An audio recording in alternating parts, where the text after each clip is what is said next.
Hi, welcome to Air Engine Research. Today I've been looking at these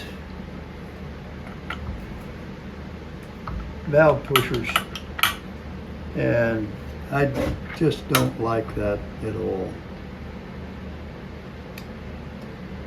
As I always say, I want to make it as simple as possible, and this is not the simplest possible way to do it. This works, but it's just sloppy. It's got extra bearings on it. And the biggest thing is it's going to make a diesel sound like it's smooth. This thing hitting here is just, when that's running, that's going to be terrible. I'm going to work on another idea where I mount the valves somewhere outside somehow. It works, but it just doesn't work well enough. Take these things back off. Take the valves off. You come up with a better plan.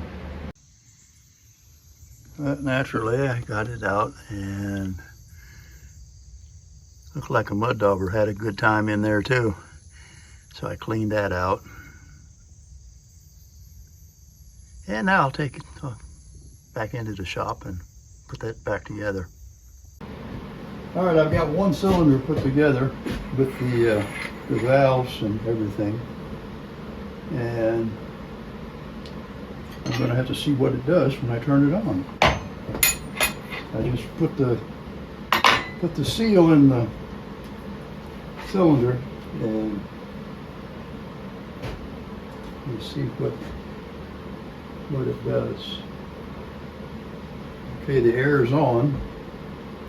I've got it set to about 125 psi just for the test. But I want to see what it does when it tips the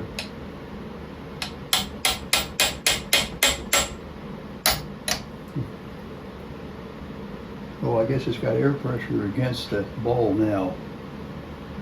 So it's going to take a little bit. Once I have 4 cylinders on it, this one will be pushing. So it won't have to be pushed to start it, because this one will be automatically going.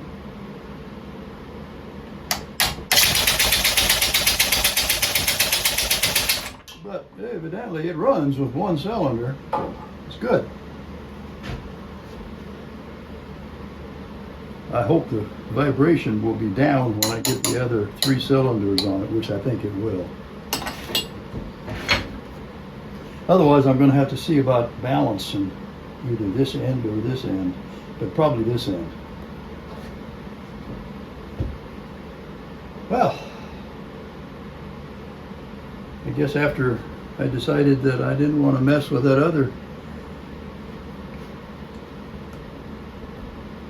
pusher valve system, this one is going to work out much better. I took it the whole thing over to the Volkswagen.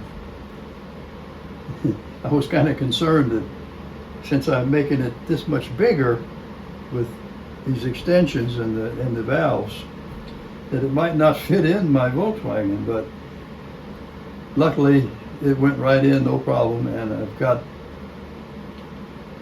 one concern though.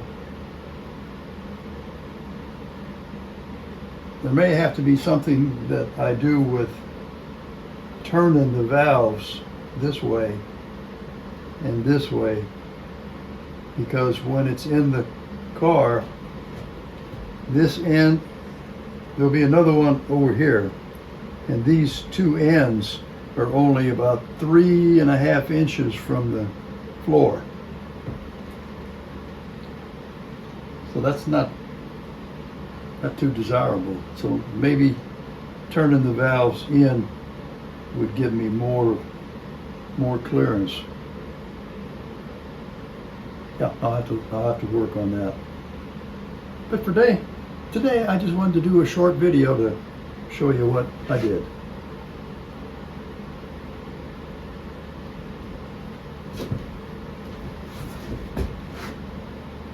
Well, I got it back together, so now I'll be putting it back up inside, bolt it all back together again, and see how it turns out in the getting it back in the right position and mounted securely. It's only got 4 bolts that hold it in, and there's a ridge on the back side of the aluminum plate that has a ridge on it so that it fits back into the space where it's supposed to go. But everything takes its time.